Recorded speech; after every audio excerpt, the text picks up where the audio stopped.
আরিয়াদহের ঘটনায় যিনি মূল অভিযুক্ত জয়ন্ত সিং যাকে ইতিমধ্যে পুলিশ গ্রেফতার করেছে তার পুলিশ হেফাজত হলো। 4 দিনের পুলিশ হেফাজতের নির্দেশ দিল ব্যারাকপুর আদালত। আরিয়াদহে মা ছেলেকে গণপিটুনির ঘটনায় 4 দিনের মাথায় গ্রেফতার করা হলো জয়ন্ত সিংকে। বরানগর থেকেই তাকে গ্রেফতার করা হয়। সরাসরি কথা বলবো প্রথমে ব্রতদীপ ভট্টাচার্য রয়েছেন এই মুহূর্তে আমাদের সঙ্গে। একেবারে দেখো, জয়ন্ত সিংকে আজকে কিন্তু ব্যারাকপুর আদালতে পেশ করা হয় এবং বেলঘড়িয়া থানা পুলিশের তরফ থেকে কিন্তু তাকে 10 দিনের জন্য হেফাজতে চাওয়া হয়েছিল। কারণ যে অভিযোগগুলি রয়েছে অত্যন্ত গুরুতর অভিযোগ এবং সেখানে অস্ত্র ব্যবহার হয়েছে, এই ধরনেরও একাধিক অভিযোগ রয়েছে।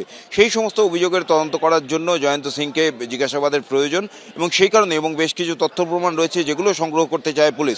সেই সব কারণ দেখেই জয়ন্ত সিংকে 10 দিনের জন্য তারা হেফাজতে নেওয়ার আবেদন করেছিল আদালতের কাছে। অন্যদিকে জয়ন্ত সিংয়ের যারা আইনজীবী তারা কিন্তু এই আবেদনের বিরোধিতা করেন এবং তার জামিনের আবেদন করেছিলেন। কিন্তু দুপক্ষের কথা শোনার পর বিচারক অর্থাৎ ব্যারাকপুর আদালতের অতিরিক্ত মুখ্য বিচার বিভাগীয় ম্যাজিস্ট্রেট তিনি দুপক্ষের কথোপকথন শোনার পর এবং সওয়াল জবাব শোনার পর তিনি কিন্তু 4 দিনের জন্য জয়ন্ত সিংকে পুলিশ হেফাজতে রাখার নির্দেশ দিয়েছেন। অর্থাৎ 8ই জুলাই ফের জয়ন্ত সিংকে ব্যারাকপুর আদালতে পেশ করা হবে এবং পেশ করে তারপর পরবর্তী যে পদক্ষেপ বেলঘড়িয়া থানার তরফ থেকে সেটা করা হবে।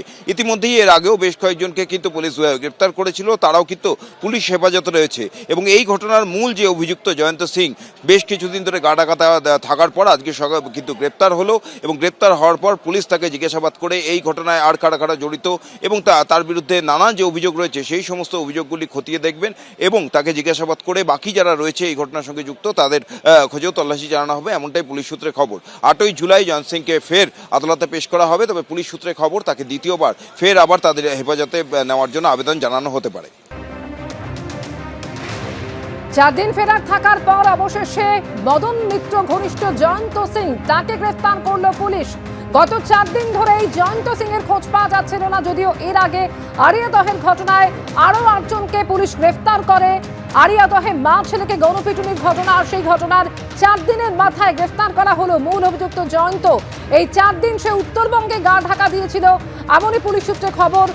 কলকাতা ছাড়ে মা ছেলেকে বারের পরই জয়ন্ত, এমনই দাবি পুলিশের। উত্তরবঙ্গে গা ঢাকা দেয় সে, নিজের গাড়ি চালিয়ে উত্তরবঙ্গে পালায় অভিযুক্ত তৃণমূল কর্মী। উত্তরবঙ্গে 2 দিনে 2টি রিসর্ট বদলায় মদন ঘনিষ্ঠ জয়ন্ত। জয়ন্তর গতিবিধির উপর নজর রাখতে উত্তরবঙ্গে টিমও পাঠায় পুলিশ। টাকা ফুরিয়ে আসতেই কলকাতায় ফেরে সে। ডানলপের কাছে এক পরিচিত থেকে টাকা নিতে এলেই তাকে পাকড়াও করে পুলিশ। টাকা নিয়ে ওড়িশায় পালানোর ছক ছিল জয়ন্তর, দাবি পুলিশ সূত্রে। আরিয়াদহ কাণ্ডে অবশেষে পুলিশের জালে জয়ন্ত সিংহ। এই মুহূর্তে আমরা রয়েছি ইন্ডিয়ান স্ট্যাটিস্টিক্যাল ইনস্টিটিউট এবং ডানলপের মাঝামাঝি বিটি রোডের ওপর। পুলিশ সূত্রে যেটা খবর পাওয়া যাচ্ছে যে আজকে ভোরবেলা ঠিক এইরকম জায়গা থেকেই জয়ন্ত সিংহকে পুলিশ আধিকারিকরা গ্রেফতার করে। ঘটনার দিন রাতে জয়ন্ত সিংহ গাড়ি নিয়ে চলে যায় নর্থ বেঙ্গল, সেখানে 2 দিন ছিল এমনটাই পুলিশের তরফ থেকে দাবি করা হচ্ছে। এবং এই 2 দিন থাকার পর জয়ন্ত সিংহ ফের টাকা শেষ হয়ে যাওয়ার কারণে গাড়িতে অল্প তেল ভরে সে কলকাতার উদ্দেশ্যে রওনা হয় এবং কলকাতায় এসে সে এক পরিচিতের কাছ থেকে টাকা নিচ্ছিল এবং এখান থেকে ফের তার উড়িষ্যায় পালিয়ে যাওয়ার পরিকল্পনা ছিল, এমনটাই পুলিশ সূত্রে খবর।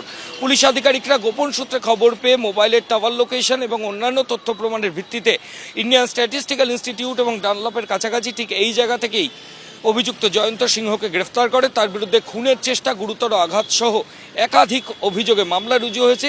এই ঘটনায় জয়ন্তকে নিয়ে মোট 9 জনকে গ্রেফতার করলো পুলিশ। ক্যামেরা সন্দীপ পালের সঙ্গে ময়ূখ ঠাকুর চক্রবর্তী, এবিপি আনন্দ, কলকাতা।